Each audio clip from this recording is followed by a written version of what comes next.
Hello साथीहरु सबैजनालाई जय मसी नमस्ते गुड मर्निङ अनि तपाईहरु सबैजना सन्चै हुनुहुन्छ होला म पनि सन्चै छु। आजको बिहानी तपाईहरु सबैलाई मेरो ब्लगमा स्वागत छ। यहाँको चाहिँ हुनु सुनिरहेछ अनि म चाहिँ उठे हैन उठेर अन्त यो हिजो मैले धोइराखे दुईटा लगाइसके अब यो लाउँदैछु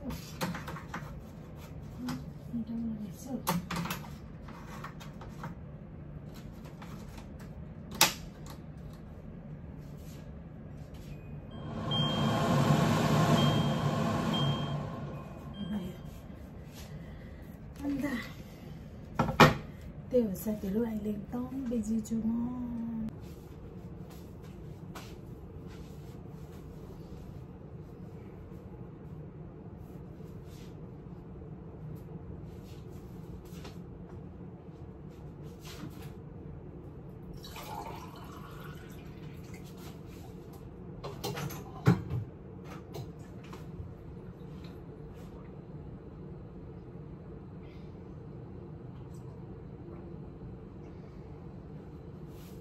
मेरो भाबीलाई चाहिँ मैले भनेको छु मेरो लुगा आइरन गरिदेऊ अनि म सबै सफा गर्छु भनेर ल भनिरहेछ। आइरन नगरेको आज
यसलाई चाहिँ यसरी राख्नुपर्छ।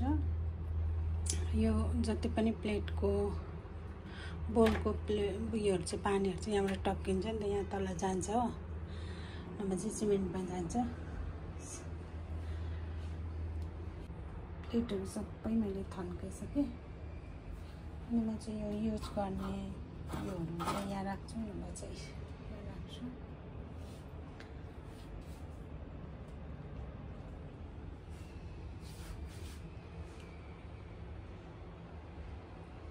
अब चाहिँ म साबुदाना खिचडी बनाउनु लागेको छु अनि यो चाहिँ हिजो बेलुकै भिजाएर राखेको अनि यहाँ मैले पिनट कुटेर राखेको छु। यो चाहिँ यसको बोक्रासँगै कुट्नुपर्छ कलर मजाले दिन्छ। अनि आलु फ्राई गरेको छु मैले यहाँ नुन लगाएर अनि यहाँ कडिपत्ता र खोर्सानी काटेर राखेको छु। अब म बनाउँछु देखाउँछु है। यसलाई चाहिँ साबुदानालाई चाहिँ मजाले हल्लाउनुपर्छ। यो मजाले गोडा गोडा भएको हुन्छ यसलाई सबै पकाउनुपर्छ नभए चाहिँ यो फेरि यस्तै पकाउँदाखेरि गोडा गोडै हुन्छ।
यो चाहिँ हो साथीहरू प्याजको पराठा, प्याज धनियाँ खोर्सानी लगाएर बनाएको पराठा हो।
हेलो साथीहरू, खानासाना खाइसक्यो सबैले।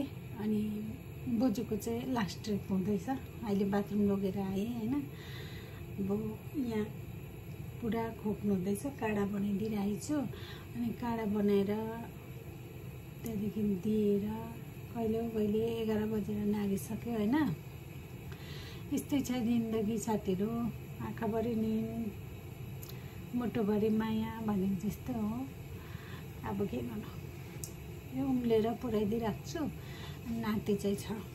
अनि ब्रस गराउनु पर्छ, गुरुरु गराउनु पर्छ, त्यहाँदेखि खाली आउनुपर्छ। त्यहाँदेखि छुट्टी। हस्ते साथीहरू, तपाईँले भिडियो मन पर्यो भने लाइक, कमेन्ट, सेयर, सब्सक्राइब गर्न नभुल्नु होला।